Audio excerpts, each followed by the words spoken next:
Selamat datang di Pau Channel. Saluran berita orang-orang soleh. Pau Channel, saluran kebanggaan kita semua. Sebelum menginjak kisah berikut, silakan tekan tombol subscribe dan like, agar tidak ketinggalan info berikutnya. Terima kasih.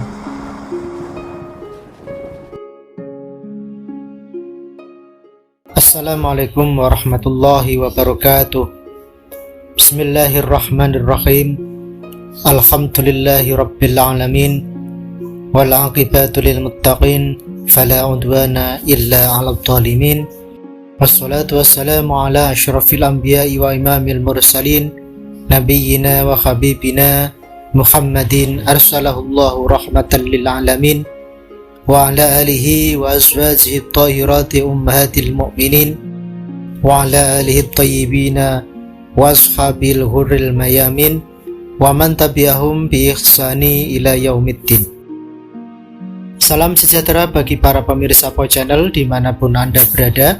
Kabar baik semoga selalu menyertai kita semua. Mari kita sama-sama berdoa semoga pandemi virus corona ini segera menghilang dan berakhir, dan tidak ada lagi pandemi-pandemi yang lain.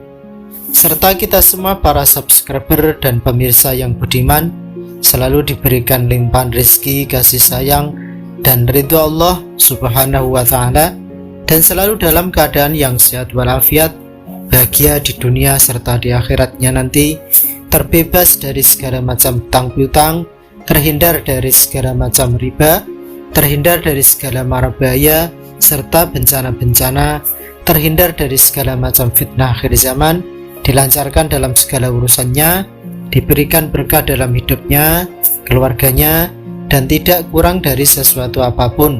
Dan semoga kita semua di akhir hayat nanti diberikan husnul khotimah oleh Allah subhanahu wa ta'ala. Amin amin ya rabbal alamin.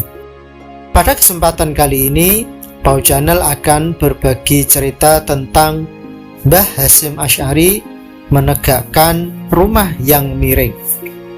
Bagaimana kisah menariknya? Mari kita simak bersama. Kiai Haji Hasyim Asy'ari memang bukanlah kiai yang faktual di bidang kesufian.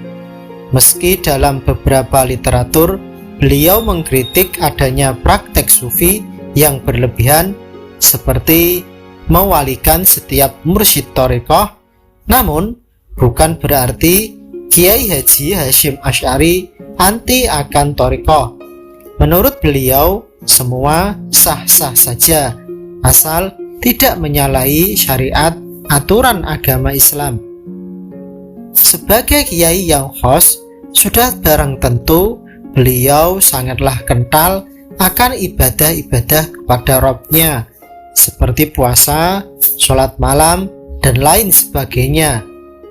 Ada beberapa karomah beliau yang pernah dipersaksikan.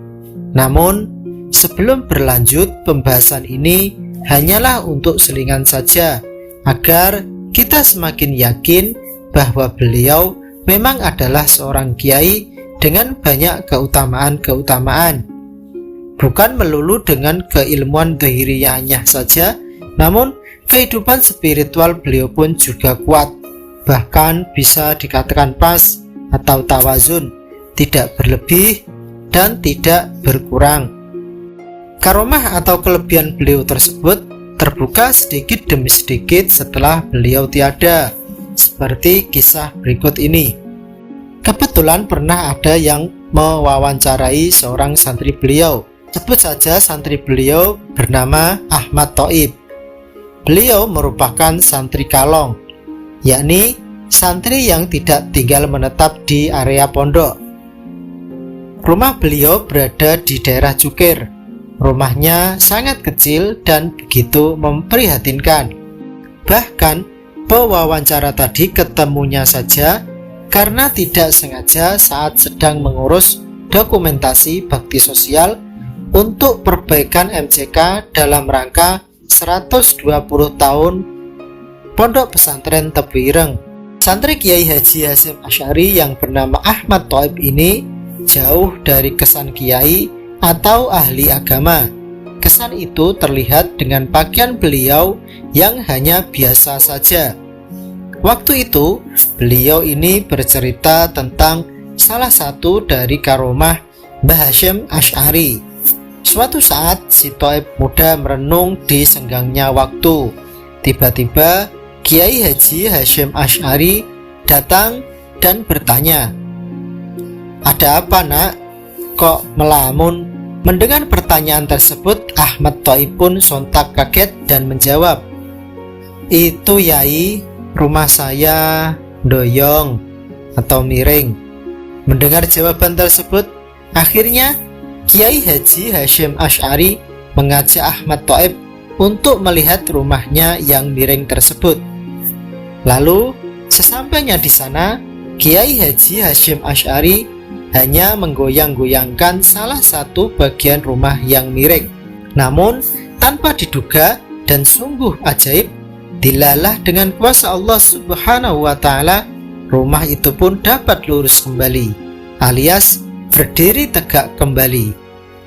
Ahmad Thaib pun terkejut dengan kejadian yang baru dilihatnya itu. Ahmad Thaib pun sangat senang melihat rumahnya kembali tegak dan sangat terkejut karena merasa seperti ajaib sekali. Rumah digoyang-goyang saja yang asalnya miring dapat menjadi lurus kembali. Karena kalau dibenarkan oleh tukang bangunan, tentu bisa memakan biaya mahal dan tentunya selesainya akan berhari-hari. Di balik semua itu, ia merasa senang dan gembira rumahnya bisa tegak berdiri kembali. Kata Mbah Ahmad Thaib, begitulah cara beliau menyenangkan santri, kadang tidak terduga. Nah, Sobat Pau Channel, dimanapun Anda berada, begitulah kisah yang dapat kami sajikan pada episode kali ini. Semoga dapat bermanfaat dan memberikan tambahan wawasan serta ilmu, serta semoga dengan mendengarkan atau membaca kisah orang-orang soleh, keberkahan, anugerah, dan terbukanya pintu-pintu rahmat ilahi selalu kepada kita semua. Amin amin ya rabbal alamin. Jangan lupa untuk menekan tombol subscribe, like, and share, dan aktifkan lonceng notifikasinya. Terima kasih dari kami. Apabila ada kekurangan dan kesalahan, mohon untuk dimaafkan, karena sesungguhnya kekurangan kesalahan datangnya adalah dari kami, sedang kesempurnaan hanyalah milik Allah semata. Wallahu a'lam bishawab. Akhirul kalam, billahi taufiq wal hidayah, warridha wal inayah, wal afu minkum. Wassalamualaikum warahmatullahi wabarakatuh.